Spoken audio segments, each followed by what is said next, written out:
ইয়া আইয়ুহাল্লাযীনা আমানু হাল আদুল্লুকুম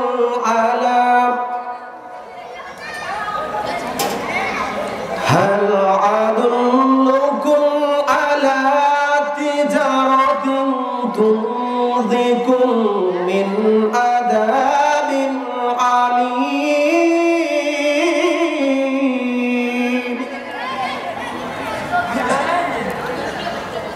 তুমিনুনা বিল্লাহি ওয়া রাসূলিহি ওয়া তুজাহিদুনা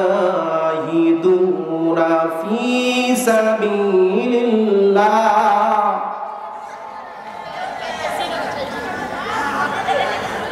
ফি সাবিলিল্লাহি বিআমওয়ালিকুম ওয়া আনফুসিকুম যালিকুম খায়রুল লাকুম যালিকুম খায়রুল লাকুম ইন কুনতুম সাদিকিন যালিকুম খায়রুল লাকুম ইন কুনতুম তা'লামুন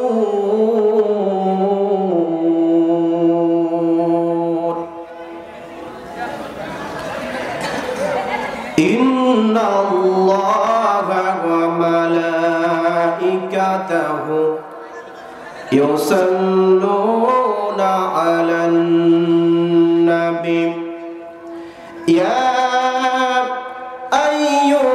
আইয়ুহাল্লাযীনা আমানু সাল্লু আলাইহি ওয়া সাল্লিমু তাসলিমা দুরূদ ইব্রাহিম পড়ে আল্লাহুম্মা সাল্লি আলা মুহাম্মাদিন ওয়া আলা আলি মুহাম্মাদ কামা সাল্লাইতা আলা ইব্রাহিম ওয়া আলা আলি ইব্রাহিম ইন্নাকা হামিদুম মাজিদ আল্লাহুম্মা বারিক আলা মুহাম্মাদিন ওয়া আলা আলি মুহাম্মাদিন কামা বারাকতা আলা ইব্রাহিম ওয়া আলা আলি ইব্রাহিম ইন্নাকা হামিদুম মাজিদ লিল্লাহি তাকবীর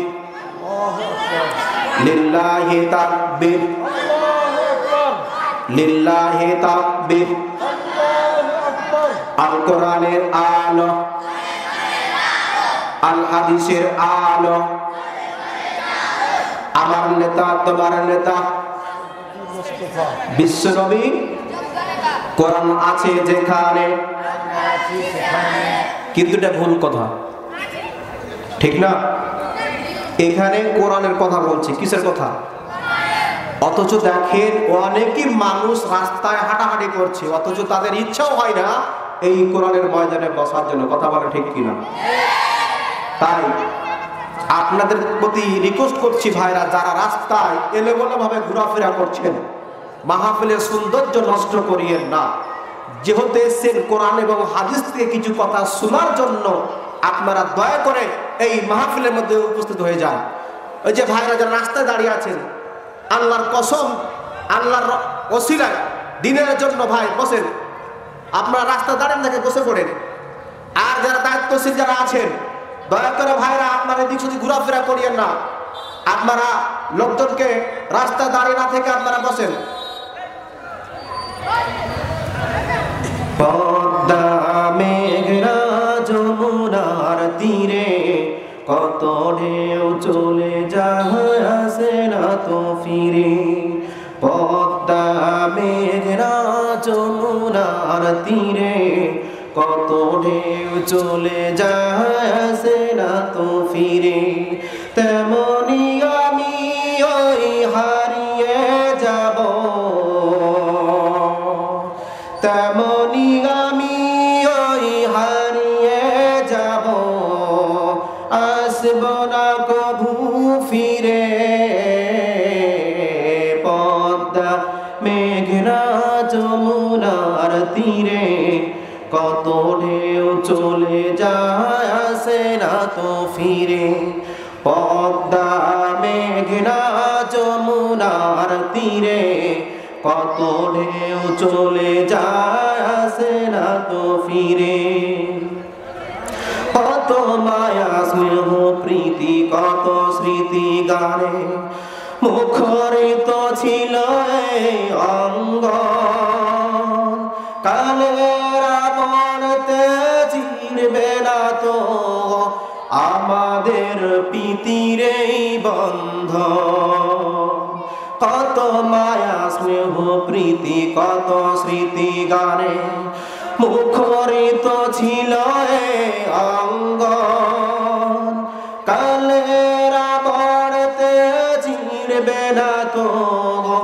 আমাদের প্রীতির এই বন্ধন চিনবে তো কোনদিন দেখা হলে চিনবে তো কোনদিন দেখা হলে আসা যাওয়া পথের ধারে পদ্মা মেঘনা যমুনার তীরে কত ঢেউ চলে যায় আসে না তো ফিরে পদ্মা মেঘনা যমুনার তীরে কত ঢেউ চলে যায় আসে না তো ফিরে তেমনি আমি ওই হারিয়ে যাব তেমনি আমি ওই হারিয়ে যাব আসব না কভু ফিরে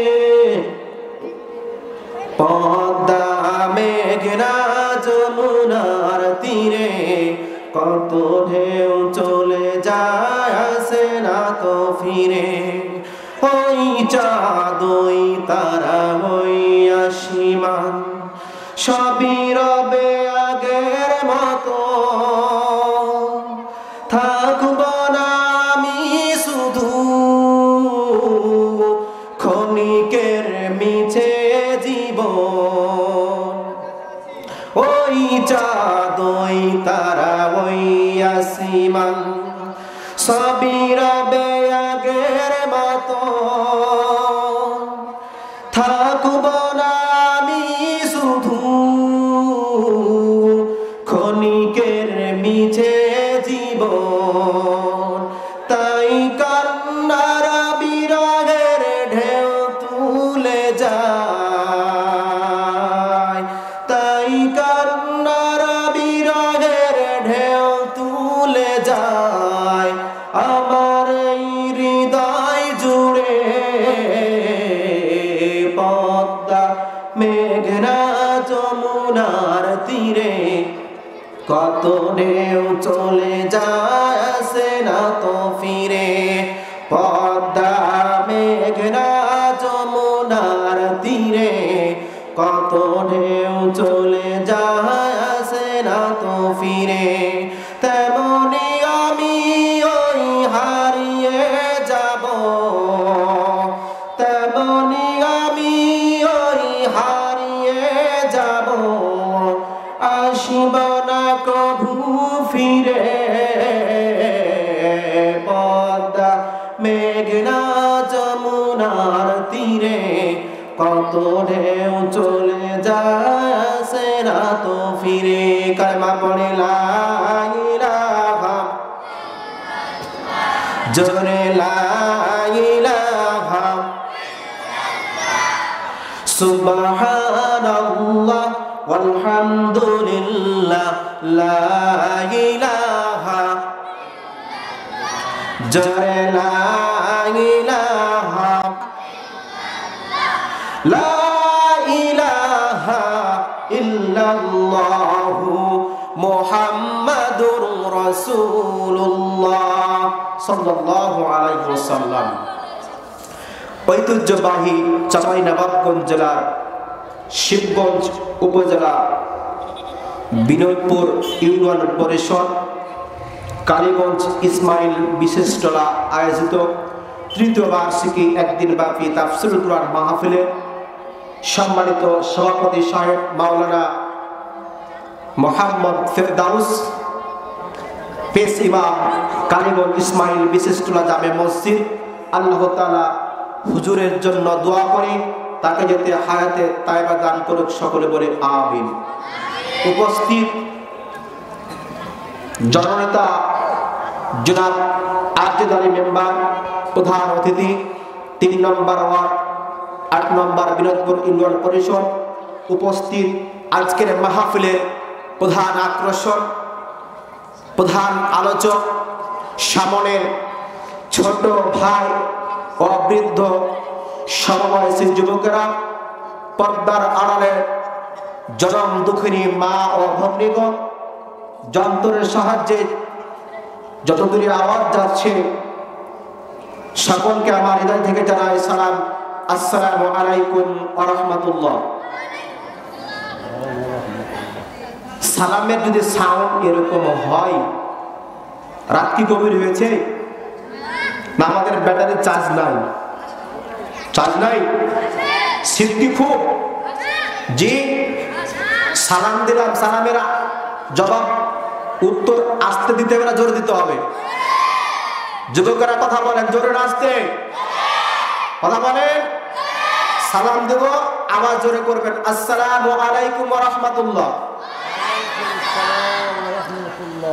সেই মহান মানবতার মুখ মহান আল্লাহ তাআলার প্রতি শুকরিয়া জ্ঞাপন করি, যিনি আমাদেরকে জান্নাতের বাগানে কোরআনের মজলিসে এত ঠান্ডা কনকনে শীতের মধ্যে আসার জন্য কবুল করলেন। সেই মহান আল্লাহ তাআলার প্রতি আমরা শুকরিয়া জ্ঞাপন করি, সকলে জবান করে বলি আলহামদুলিল্লাহ, জোরে বলি আলহামদুলিল্লাহ। তারপর পেশ করি সেই নেতার প্রতি যিনি আখির জামানার পয়গম্বর, রহমতের কান্ডারি, দয়ার নবী, বিশ্ব নবী মুহাম্মদ রাসূলুল্লাহ সাল্লাল্লাহু আলাইহি ওয়াসাল্লাম। আমাদের মাঝ থেকে যারা ওই অন্ধকার 3.5 হাত কবরের মধ্যে যারা চলে গেছেন, আল্লাহ তাআলা প্রত্যেকের কবর আযাবগুলো মাফ করে তাদের জান্নাত দান করুক, সকলে বলে আমিন। এবং যারা অসুস্থ অবস্থায় আছেন, আল্লাহ তাআলা তাদেরকে সুস্থতা শেফাই কামনা দান করুক, সকলে বলে আমিন। আজকে এই মাহফিলের আয়োজন করা হয়েছে, আচ্ছা বলেন আপনাদের মনটা খুশি না মনটা বেজার? যদি বলেন। কিন্তু যারা এখনো বাসার মধ্যে আছে মনে হয় তারা মাহফিলের বিপক্ষে, কথা বলেন ঠিক কিনা? একটা ধর্মীয় অনুষ্ঠান চলছে এখানে, অথচ সেই অনুষ্ঠানে বাসা থেকে বের হতে চাচ্ছে না। ঠান্ডা রাত, কষ্টে কি করব গিয়ে, ঠিক কিনা বলেন? কিন্তু এই মাহফিলে আসলে কি কোনো অপরাধ হবে? কোনো কি গুনাহ হবে? এই মাহফিলে আসলে হতে পারে এই মাহফিলের বিনিময়ে, এই মাহফিলের ওসিলায় আল্লাহ আমাদেরকে জান্নাত দিতে পারে, কথা বলেন ঠিক কিনা? তাই যারা এখনো বাসায় ঘুমিয়ে আছেন, দয়া করে আপনারা বাসায় না শুয়ে থেকে আপনারা তাড়াতাড়ি মাহফিলে আসুন। আর যারা এলোমেলো বসে আছেন আপনারা তাড়াতাড়ি সামনের দিকে আগান। ভূমিকের এই কথা বলবো না, ডাইরেক্ট আলোচনায় যাব। আবার আল্লাহ তাআলা বলেন, ইন্নাল্লাযীনা আমানু ওয়া আমিলুস সলিহাতি কানাত লাহুম জান্নাতুল ফিরদাউসি নুজুলা। কারবানি তোরা বলেন, এই বাণীটা কার? আল্লাহ। কোরআন কার বাণী? কোরআনটা কার বাণী? আমি যে তেলাওয়াত করলাম কোরআন থেকে, কোথা থেকে? তাহলে এই কোরআনটা কার বাণী? আমার আল্লাহ তাআলা ডাক দেন, ইন্নাল্লাযীনা আমানু, নিশ্চয় যারা ঈমান এনেছে, কি করেছে? নিশ্চয় যারা ঈমান এনেছে, ওয়া আমিলুস সলিহাত, যারা নেক আমল করেছে, কানাত লাহুম জান্নাতুল ফিরদাউসি নুজুলা। আমার আল্লাহ বললেন, হে পয়গম্বর, আমি আল্লাহর প্রতি যারা ঈমানটা আনলো আর যারা নেক আমল করলো, আমলে সলিহাত যারা করলো, আমি আল্লাহ তাআলা তাদের জীবনের গুনাহগুলো মাফ করে দিয়ে আমি আল্লাহ তাদের প্রতি এত সন্তুষ্ট, এত খুশি হয়ে গেলাম, আমি আল্লাহ তাদেরকে জান্নাতুল ফেরদাউস দান করলাম। বলেন আল্লাহু আকবার। জোরে আল্লাহু আকবার। কোন জান্নাত? জান্নাতুল ফেরদাউস সবচাইতে বড় জান্নাত। কোন জান্নাত? সবচাইতে বড় জান্নাত। কোন জান্নাত? সবচাইতে বড় জান্নাত। আমরা সেই জান্নাত চাই কি না? কথা বলেন।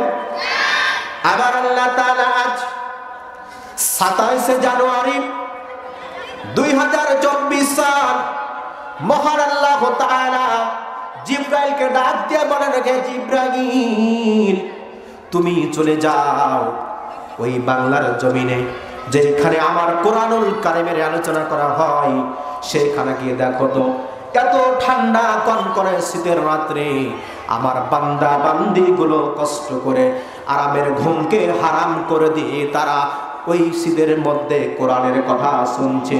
তাদের মনের ইচ্ছাটা কি? তাদের মনের উদ্দেশ্যটা কি? জিবরাইল আমিন এসে আল্লাহকে ডাক দেবেন, আল্লাহ আপনার ওই বান্দাগুলো আর পৃথিবীর কিছু চাই না, ওই বান্দাগুলো চাই যাতে আল্লাহ তুমি তাদের জীবনের গুনাহ মাফ করে জান্নাত দাও। বলেন সুবহানাল্লাহ। তাহলে যারা আসলো না, বলেন তো তারা কি সেই সওয়াবটা পাবে? কথা বলেন। তারা কি সেই সওয়াব পাবে? তারা সেই সওয়াব পাবে না। তাহলে দুইটি, ইন্নাল্লাযিনা আমানু ওয়া আমিলুস সলিহাত, যারা আমল করবে, সলেহা ভালো কাজ করে ভালো আমল করবে, আল্লাহ বললেন আমি তাদেরকে জান্নাত দান করব। কি দান করব? জান্নাত দান করব। আল্লাহ তাআলা পরের আয়াতে বললেন, খালিদিনা ফিহা লা ইয়াবগুনা আনহা হিওয়ালা। এই জান্নাত এমন একটা জান্নাত না, এই জান্নাত বড় জান্নাত। আমার আল্লাহ বললেন আমি তাদেরকে যেই জান্নাত দিব, তাদেরকে এই জান্নাত থেকে আমি কখনো তাদেরকে বের করব না। আমি তাদেরকে বের করব না।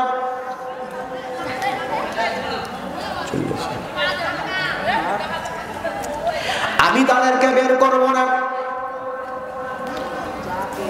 আল্লাহ বললেন লা ইয়াবগুনাহা হিওয়ালা, আর তারা কখনো সেখান থেকে যেতে চাইবে না, আর তারা বের হবে না, চিরস্থায়ী তারা জান্নাতে বসবাস করবেন। বলেন আল্লাহু আকবার। অর্থাৎ যারা জান্নাতে যাবে, জান্নাত থেকে আর বের হতে চাইবে না।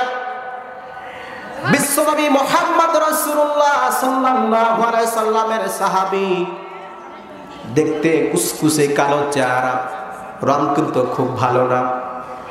বিশ্বনবীর পিছনে নামাজ পড়ছেন। কি পড়ছেন?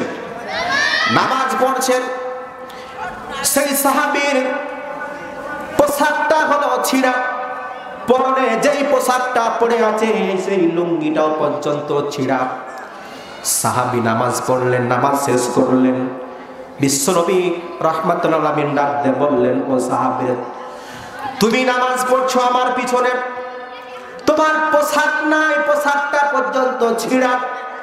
তুমি যে পরনে যেই পোশাক লুঙ্গি ব্যবহার করছো সেই লুঙ্গি পর্যন্ত ছিঁড়া। ও সাহাবী, তুমি আমার কাছে চাও, তুমি কি চাইবে তুমি চাও, আমি রাসূল কথা দিচ্ছি তোমাকে সেইটা জিনিস দিয়ে দেব। বলেন সুবহানাল্লাহ। আমার নবীজি যখন এই কথা বললেন, সাহাবী ডাকতে বললেন, ইয়া রাসূলুল্লাহ। মুচকি হাসি দিলেন সাল্লাল্লাহু আলাইহি ওয়াসাল্লাম, পয়গম্বর আমাকে আপনি একটু সময় দেন, আমার যখন সময় আমাকে কয়েকটা দিন সময় দিন, আমার কি প্রয়োজন, কি চাইবো আপনার কাছে, আমি যা চাইবো আপনি তখন তা দিয়ে দিবেন।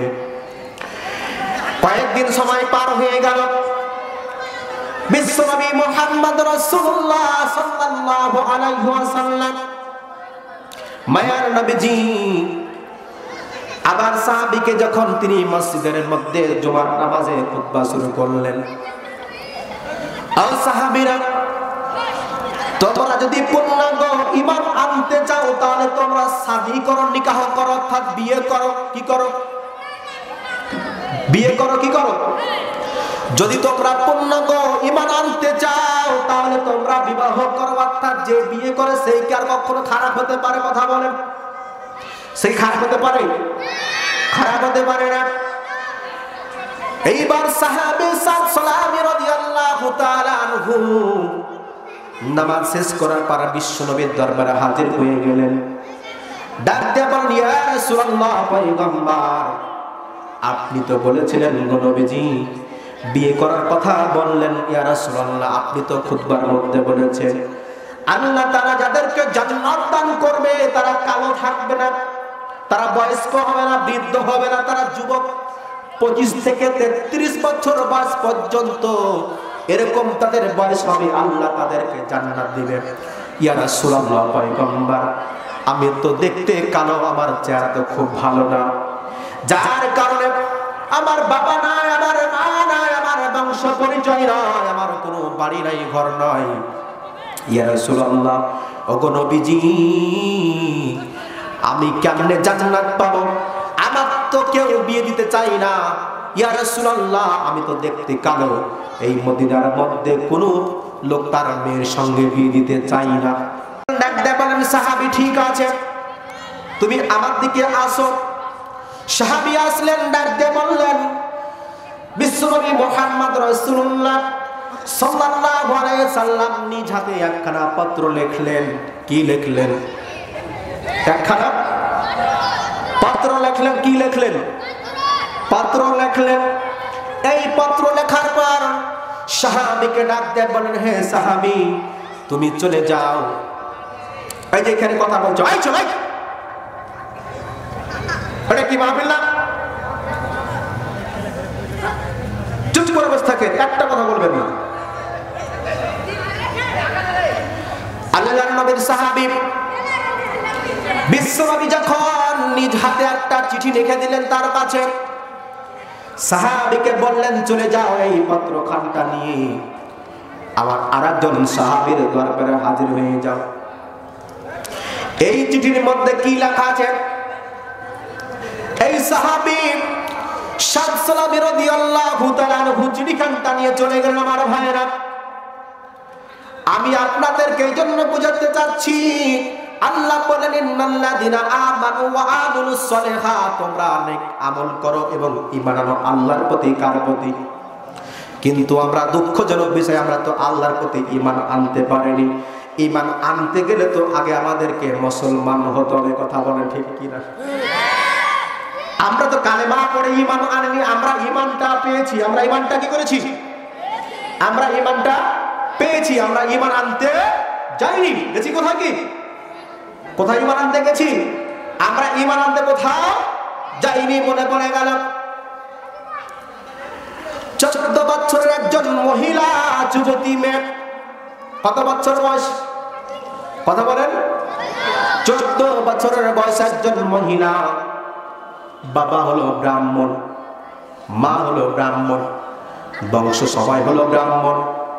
একটা মায়ের একটা কন্যা সন্তান, আর একটা মাত্র তার পুত্র, অর্থাৎ একটা ছেলে আর একটা মেয়ে। কয়টা হলো বলেন? কয়টা হলো? দুইটা, একটা ছেলে এবং একটা মেয়ে সন্তান। এই দুইটা সন্তান, ছোট বাচ্চাটা তিনি কিন্তু ছোট, বেশি বড় না। এই বাচ্চাটা রেখে কয়েক বছর বয়স হবে, এই বাচ্চা রেখে ওই ব্রাহ্মণের স্ত্রী কিন্তু মৃত্যুবরণ করলেন। মেয়েটা কিন্তু বড়, 14 বছর বয়স। আমার ভাইয়েরা, সেই মহিলা মাদ্রাসার পাশ দিয়ে তিনি প্রতিদিন হেঁটে যায়, যাওয়া আসা করেন। হাফেজে ছাত্ররা পবিত্র কুরআনুল কারীম মায়াবী কণ্ঠে যখন তেলাওয়াত করে, তার অন্তরটা শীতল ঠান্ডা হয়ে গেল। কি হলো? ঠান্ডা যখন হয়ে গেল, এই মহিলা তিনি হাঁটি হাঁটি পা পা করে তিনি কিন্তু ওই মাদ্রাসার মধ্যে হাজির হয়ে গেলেন। মাদ্রাসায় যখন চলে গেলেন, মাদ্রাসায় যাওয়ার পর 30 পারা কোরআনের হাফেজ ওস্তাদিকে বলছেন, হুজুর এগুলো কি পড়াচ্ছেন? কত সুন্দর, শুনে মজা লাগছে। হুজুর আমি কি এগুলো পড়তে পারবো না, আমাকে কি একটু শিক্ষা দিবেন না? আমাকে কি একটু আপনি শিক্ষা দিবেন না? আমি কি শিখতে পারবো? পারে না। ওই হাফেজে হুজুর ডাক দিয়ে বলেন, মা এইগুলো শিখতে গেলে তোমাকে জবানে পড়তে হবে আশহাদু আল্লা ইলাহা ইল্লাল্লাহু ওয়াহদাহু লা শারীকা লাহু ওয়া আশহাদু আন্না মুহাম্মাদান আবদুহু ওয়া রাসূলুহু। এইবার এই মহিলা ব্রাহ্মণের মেয়ে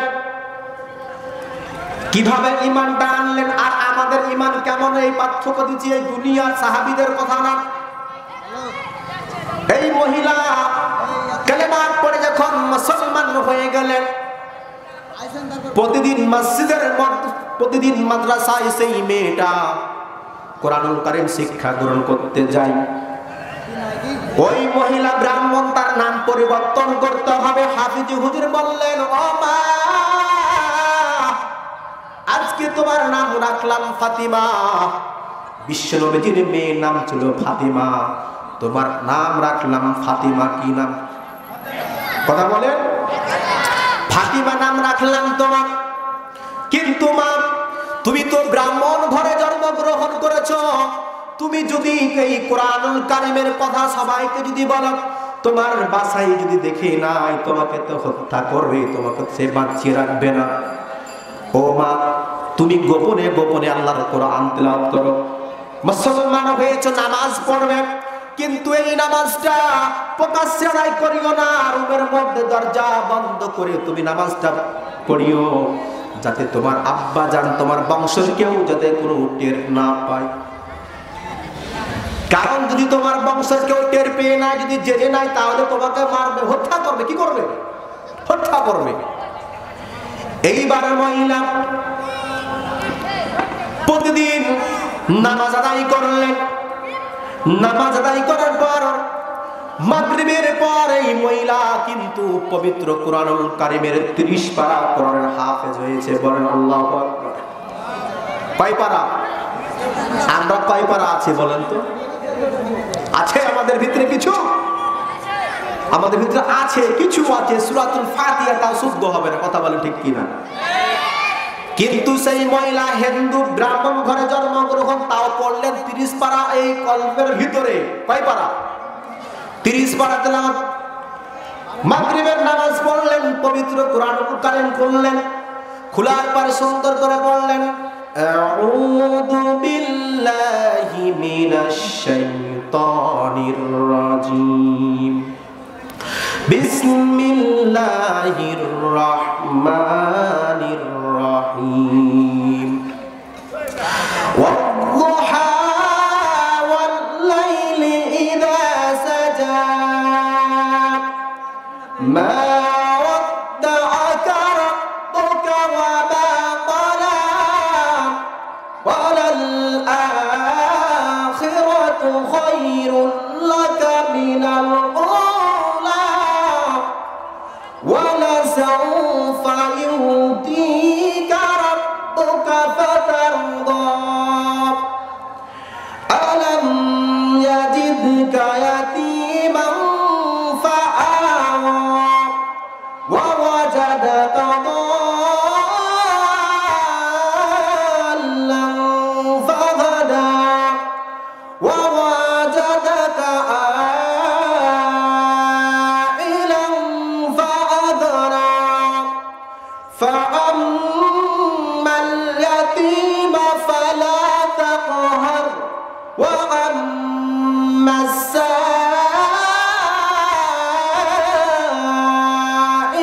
فلا تنهر، وأما بنعمة ربك فحدث। বল আল্লাহু আকবার। জোরে বল আল্লাহু আকবার। এইবার মা ওই 14 বছরের মেয়ে ফাতেমা, তিনি পবিত্র কোরআনুল কারীম তেলাওয়াত করলেন। মাগরিবের নামাজ পড়ার পর আব্বা জান কিন্তু প্রতিদিন সালাতুল এশারের পর কিন্তু বাসা আসে, কিন্তু এই মেয়ে তো জানে না সেই দিনকে মাগরিবের নামাজের পর ওর আব্বা বাসার মধ্যে চলে আসবে। আহারে বাসার মধ্যে যখন দরজায় প্রবেশ করলেন ব্রাহ্মণ, এই ব্রাহ্মণ দরজায় যখন প্রবেশ করলেন, দরজায় প্রবেশ করার পর দেখলেন, দরজার ভিতর দিয়ে যখন বাসার মধ্যে ঢুকলেন, ঢুকার পর দেখলেন আহারে কি যেন একটা তেলাওয়াত চলছে। আরে কে গান যেন বলছে, গান না না, এটা তো আমাদের গীতার কোনো, রামায়ণের কোনো গীতার কোনো পাঠ করে না। আহারে এটা তো একটা হলো কি যেন তেলাওয়াত করছে, এত সুন্দর মধু, এত সুন্দর মধু, আমার হৃদয়টা শীতল ঠান্ডা হয়ে গেল। আহারে কোন দিক থেকে সাউন্ডটা আসে রে, দেখো না দেখে না। তিনি কানটা দেখলেন, ডান দিকে দেখলেন, ডান দিক থেকে না, বাম দিকে দেখলেন, বাম দিক থেকে না, সামন দিকে দেখলেন, সামন দিক থেকে না, পিছন দিকে যখন কান দিয়েছেন, ওই কান থেকে সুন্দর করে আওয়াজ শুনতে পারছেন, তার মেয়ের ঘর থেকে সে আওয়াজ আসছে। কার ঘর থেকে? তার মেয়ের ঘর থেকে আওয়াজ আসছে। এইবার আব্বাজান বুঝতে পারলো, আর টের পাইতে দেরি হলো না। ফাতেমার আব্বাজান যখন জেনে নিল, দরজার মধ্যে গিয়ে দরজায় নক নক শব্দ করছে, ফাতেমা জানতে পারলেন তার আব্বাজান সন্ধ্যার পর আজকে কেন বাসায়। দরজা খুললেন, আল্লাহর পবিত্র কুরআনুল কারীমটা তিনি কিন্তু গোপনে রেখে দিলেন। মোবাইল কিনা পিন না, মোবাইল পিন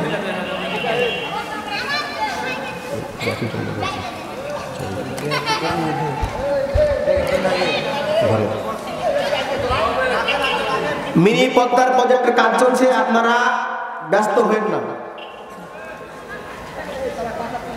আপনারা 1 মিনিট লাগবে, মা বোন যারা আছেন একটু বসেন, আপনারা উঠেন না, একটু ধৈর্য সহকারে আপনারা শুনেন। এইবার ফাতেমা দরজা খুললেন, দরজা খোলার পর আব্বাজান জিজ্ঞেস করলো, মেয়ে তুমি কি তেলাওয়াত করতেছিলে? ফাতেমা ডাকতে বলে, আব্বাজান আমি তো আল্লাহর কালাম পড়ছিলাম। কি পড়ছিলাম? কথা বলেন। মুসলমান মিথ্যা কথা বলে না, রাসূলের উম্মতরা মিথ্যা কথা বলে না। এইবার ফাতেমা ডাকতে বলে, আব্বাজান আমি কোরআন তেলাওয়াত করতেছিলাম। ফাতেমা তিনি কোরআন তেলাওয়াত করতেছিলেন, এই অবস্থায় যখন আব্বাজান দেখলো কোরআনটা তার কাছ থেকে কিন্তু জোর করে ছিনিয়ে নিল।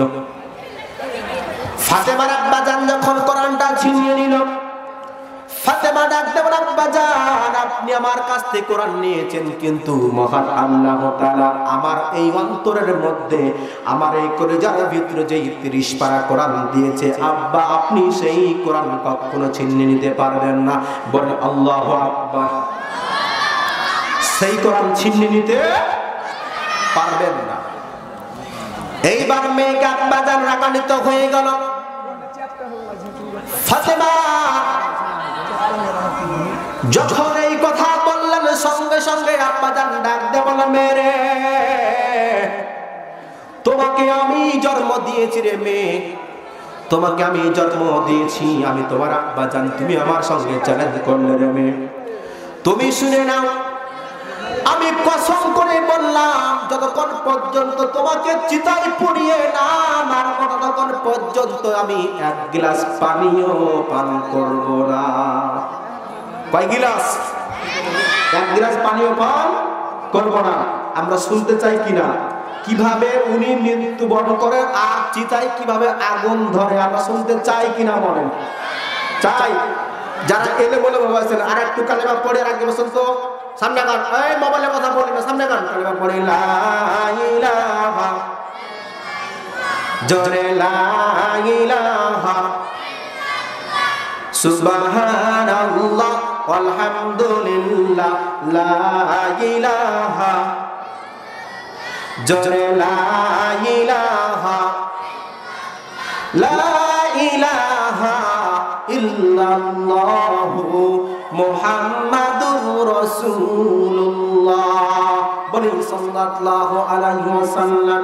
আল্লাহ রাব্বুল আলামিন পয়গম্বর বললেন, আল্লাহ তাআলা পবিত্র কোরআনুল কারীমের মধ্যে বললেন, ইয়া আইয়ুহাল্লাযীনা আমানু হাল আদুল্লুকুম আলা তিজারাতিন তুযীকুম মিন আযাবিন আলীম তু'মিনুনা বিল্লাহি ওয়া রাসূলিহি ওয়া ওয়া তুজাহিদুনা ফি সাবিলিল্লাহি বিআমওয়ালিকুম ওয়া আনফুসিকুম যালিকুম খায়রুল লাকুম ইন কুনতুম তা'লামুন। বলে আল্লাহু আকবার।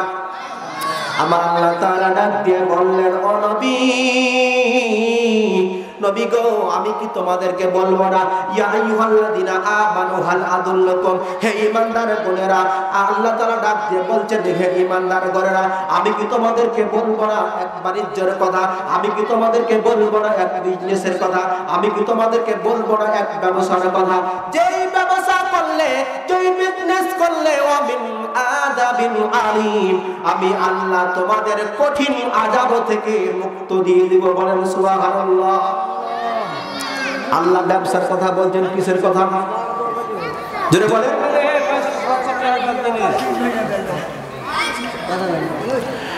কিসের কথা? আল্লাহ বলছেন ব্যবসার কথা। ব্যবসাটা কি? বিজনেসটা কি? আল্লাহ তাআলা বললেন, তুমিনুনা বিল্লাহি ওয়া রাসূলিহি ওয়া তুজাহিদুনা ফি সাবিলিল্লাহ বিআমওয়ালিকুম ওয়া আনফুসিকুম। আল্লাহ বললেন, তোমরা আল্লাহ এবং তার রাসূলের প্রতি ঈমান আনো। ওয়া তুজাহিদুনা ফি সাবিলিল্লাহ, তোমরা আল্লাহর পথে জিহাদ করো, সংগ্রাম করো। বিআমওয়ালিকুম ওয়া আনফুসিকুম, তোমরা জান দাও এবং তোমরা মাল দাও। কি দাও? জান এবং মাল দাও। জান কিভাবে দিবেন আর মালটা কিভাবে দিবেন? আল্লাহ বললেন ব্যবসার কথা। এই ব্যবসা করলে কেমন হয়? সাহাবীরা কেমন ভাবে ব্যবসা করেছে, সাহাবীরা কিভাবে ব্যবসা পরিচালনা করেছে মনে পড়ে গেল দ্বিতীয় খলিফা হযরত খলিফাতুল মুসলিমিন আমিরুল মুমিনিন হযরত উমর রাদিয়াল্লাহু তাআলা আনহুর জামানায় বিশ্বনবী সাহাবী হযরত উমর রাদিয়াল্লাহু তাআলা আনহু মসজিদে নববীর ভিতর নামাজ শেষ করলেন। নামাজ শেষ করে মসজিদ থেকে যখন বের হয়ে গেলেন, বের হওয়ার সময় দুইজন যুবক এসে ডাক দিয়ে বলেন, হুজুর গো,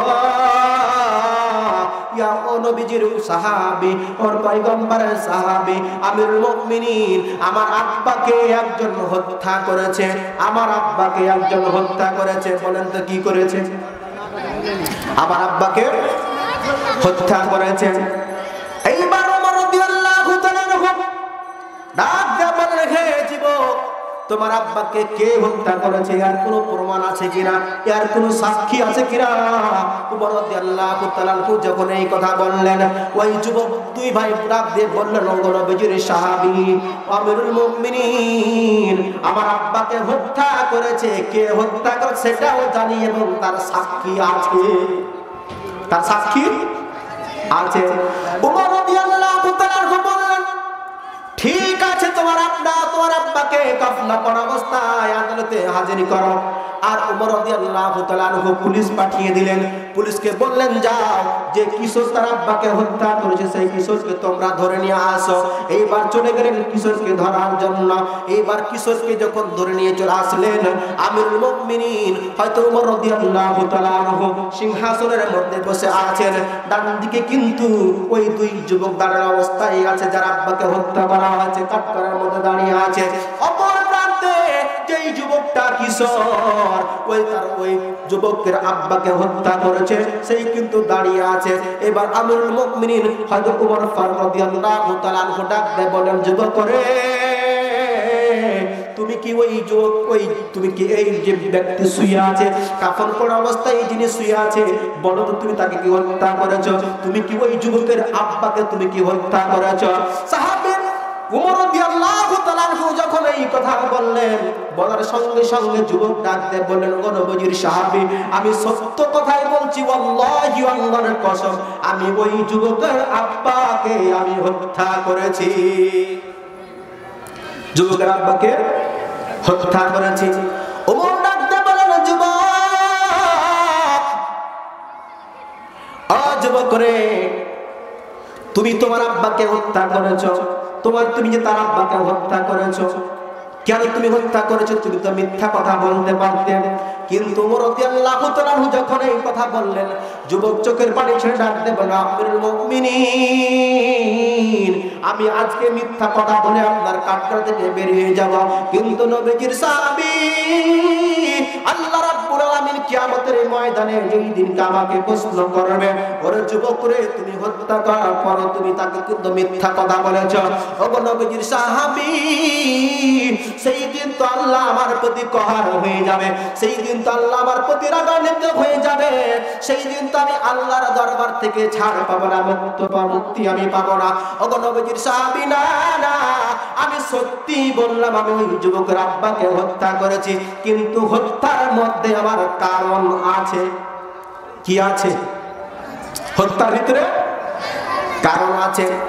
আমার ভাইরা, আল্লাহ রাব্বুল আলামিন পয়গম্বরের সাহাবী ও ডাক দিয়া বলেন, যুবকরে, কি জন্য তুমি তার ওই যুবকের আব্বাকে হত্যা করলা? ডাক দিয়ে বলল, নবীজির সাহাবী আমিরুল মুমিনিন, আমার আব্বা আমাদের দুই ভাইকে শৈশব করে রেখে চলে গিয়েছেন, আমার মা বিধবা, একটা মা বাসার মধ্যে আছে। ওগো নবীজির সাহাবী, আমার ছোট্ট একটা ভাই আছে, আমি বড়, আমার একটা মাত্র উট, কয়টা? আমার একটা মাত্র উট। ওগো রাহমাতুল আলামিনের সাহাবী আমিরুল মুমিনিন, ওই উট দিয়ে আমি কিন্তু মরুভূমির ভিতরে প্রতিদিন আমি মাল টানি। কি টানি? মাল টানি। অর্থাৎ উটের পিঠের ওপর করে খাদ্য হোক, যে লোক হোক, যে কোনো জিনিস টানে, সেখান থেকে সেই কিন্তু উপার্জন করে। উমরকে ডাক দিয়ে বললেন, ওগো নবীজির সাহাবী আমিরুল মুমিনিন, হুজুর গো, আমি তো এইখান থেকে মাল টানি, এই মাল থেকে যে উপার্জনটা করে, এই উপার্জন করার অর্থ দিয়ে আমি আমার সংসারের কিন্তু খরচ চালাই। কিন্তু হঠাৎ করে সেই দিনটা আমার উটটা ক্লান্ত হয়ে গেল, আমার উটটা অসুস্থ হয়ে গেল, যার কারণে আমার উটটা আর সঠিকভাবে দাঁড়াতে পারছে না, আমার উটটা চলতে পারছে না। ওগো নবীজির সাহাবী আমিরুল মুমিনিন, আমি কি করলাম? আমার উটটাকে আমি নিয়ে ওই একটা খেজুরের বাগানে বিশ্রাম করার জন্য আমি বসে গেলাম। আমি একটা তয়লা, একটা চাদর একটা নিয়ে ডান হাতটা মাথার নিচে রাখলাম, আমার উটটাকে একটা খেজুরের গাছের সঙ্গে বেঁধে রেখে দিলাম। আমি বিশ্রাম চলে গেছি, আমি ঘুম চলে গিয়েছি। কিন্তু যখন ঘুম থেকে যাবে, যখন উঠে যায়, আমার যখন ঘুমটা যখন ভেঙে যায়, আমিরুল মুমিনিন, হুজুর গো, আমি দেখতে পাইলাম যখন আমার ঘুমটা ভেঙে গেল, আমার যে উটটাকে আমি ভালো অবস্থায় বেঁধে রেখেছিলাম, ওই উটটা কিন্তু রক্তাক্ত অবস্থায় আমার জমিনে ছটফট করতে আছে। ওগো নবীজির সাহাবী, আমি নিজেকে ধরে রাখতে পারলাম না, আমি নিজেকে আর ধরে রাখতে পারলাম না। ওগো নবীজির সাহাবী আমিরুল মুমিনিন, আমি কি করলাম? আমার ওই উটে যখন দুইটা চোখ অন্ধ হয়ে গেল, ওই দুইটা চোখ অন্ধ হওয়ার কারণে আমার মনটা রাগান্বিত হয়ে গেল। আমার রাগকে সামলার জন্য আমি কি করলাম? একটা পাথর নিয়ে ওই যুবকের আব্বা দিকে ছুঁড়ে মারলাম, কিন্তু আমার উদ্দেশ্য ছিল না তাকে হত্যা করা। ওগো আমিরুল মুমিনিন, আমি তো হত্যা করেছি, আমাকে আপনি শাস্তি দিতে পারেন।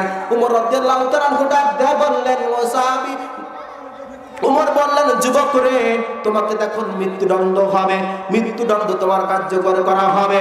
এইবার যুবক ডাক দিয়ে বললেন, আমিরুল মুমিনিন,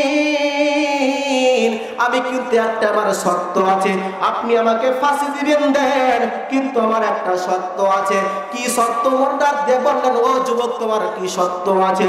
উমর যখন এই কথা বললেন, আমিরুল মুমিনিন যখন এই কথা বললেন, এইবার যুবক বললেন, ওগো নবীজির সাহাবী, আমার কিছু অর্থ নেন, আমার কিছু, আমি কারো কাছ থেকে কোনো হালত নিয়ে এসেছি, এই হালতটা তাকে পরিশোধ করতে হবে, আমাকে 2টা সময় দেন, 2টা সময় দেওয়ার পর আপনি আমাকে মৃত্যুদণ্ড দিন, আমার কোনো অসুবিধা নাই। আমার জনম দুঃখিনী মা, আমার গর্ভধারণী মা, আমার মার কাছ থেকে শেষ বিদায়টা আমি নিয়ে আসি। উমর ডাকতে বলে, কিরে যুবক, তুমি তো মৃত্যুদণ্ডের আসামি, ফাঁসির কাস্টে তোমাকে ঝুলানো হবে। না না না, তুমি এই কথা বলো, তোমাকে সুযোগ দেওয়া হবে না। বলেন তো, বাংলাদেশে এরকম বললে কি সুযোগ দেওয়া হবে? কালকে মৃত্যুদণ্ড, 2 দিন পর ওই লোকটাকে কি বাড়ি আসার জন্য সুযোগ দেওয়া হবে? কথা বলে ঘুমিয়ে পড়েছেন নাকি? সুযোগ দেওয়া হবে? তাকে কোনো সুযোগ দেওয়া হবে না। আমি শেষ করছি, মেহমান চলে এসেছেন। আবার ভারত রাসূলের সাহাবী ওমর ডাক দিয়ে বলল, ঠিক আছে। ভরা মজলিসে হাজারো সাহাবী বসে আছে। ওমর ডাক দিয়ে বলল, সাহাবীরা কে আছো রে জমিনদার হবা? এই যুবকের জন্য কে তোমরা আছো? এই যুবকের জন্য জমিনদার হবা, কিন্তু হিসাব করে জমিনদার হতে হবে। যদি এই যুবক যদি না আসে, তাহলে যুবকের পরিবর্তে তাকে ফাঁসির কাস্টে ঝুলানো হবে। কোথায় ঝুলানো হবে? ফাঁসির কাস্টে। সম্মানিত হাজিরিন, শীতের রাত, অনেক রাত, কথা বলবো মনে করছিলাম, কিন্তু মানুষ যে অবস্থা, সেই আর কথা বলা যাচ্ছে না। তবে আমি আর কথা বাড়াচ্ছি না। যাই হোক, মেহমান চলেছেন। এই কথা এখান থেকে শুরু করব আগামী মাসের ফেব্রুয়ারির 24 তারিখ। কয় তারিখ? ফেব্রুয়ারির 24 তারিখ বিশ্বনাথপুর লম্বাটলা, বিশ্বনাথপুর কুণ্ডলা লম্বাটলায় মাহফিল আছে আমার। আপনাদের সবার দাওয়াত থাকলো। যেখান থেকে শুরু করলাম শেষ করলাম ইনশাআল্লাহ সেখান থেকে বলবো। যেহেতু মেহমান চলে এসেছে, আর কথা আমরা বাড়াচ্ছি না। তবে 2-3 মিনিট একটু কথা বলতে চাই। আপনারা রাগ করবেন? বলেন বলেন লিল্লাহি তাকবীর, লিল্লাহি তাকবীর। একটু আপনাদের বিরক্ত করতে চাই। 2 থেকে 3 মিনিট হুজুরের কাছে সময় নিচ্ছি। কয় মিনিট? 2 থেকে 3 মিনিট। এই দেখেন এত বড় একটা আয়োজন, বিশাল আয়োজন। আসলে কেউ মাহফিলের পক্ষে, এবার কেউ মাহফিলের বিপক্ষে। এই যে দেখেন, কেউ গান বাজনা করে, কেউ কি করে? গান বাজনা করে, টাকা উড়ায়, তাদের আনন্দ লাগে। আর আমি অধম আল্লাহর গুনাহগার গোলাম, আমি এই মাহফিল করে আমি হাজার হাজার টাকা আমি কি করি? খরচ করি। এটাই আমার জন্য আনন্দ। তাই আমার সঙ্গে আপনারা কি একটু হাতে হাত মিলাবেন না? সবাইকে একটু অংশগ্রহণ করবেন না? কথা বলেন। আপনাদের কাছ থেকে যার কাছে যাই আছে, 100 হোক, 200 হোক, 500 হোক, মেহমান আছে, মেহমানের হাতে আপনারা দিবেন। বাবা মারা গেছে, মা মারা গেছে, স্ত্রী চলে গেছে, অসুস্থ, সংসারের জন্য যদি আমরা কি করতে পারি? একটু সাদকা করতে পারি। কিছু যুবক যাচ্ছে, মা বোনেরা যারা প্যান্ডেলের মধ্যে আছেন, আপনারা ওখানে চাদর ধরবেন। কয়েকজন একটু উঠেন তো, একটু চাদর ধরেন, একটু চাদর ধরেন।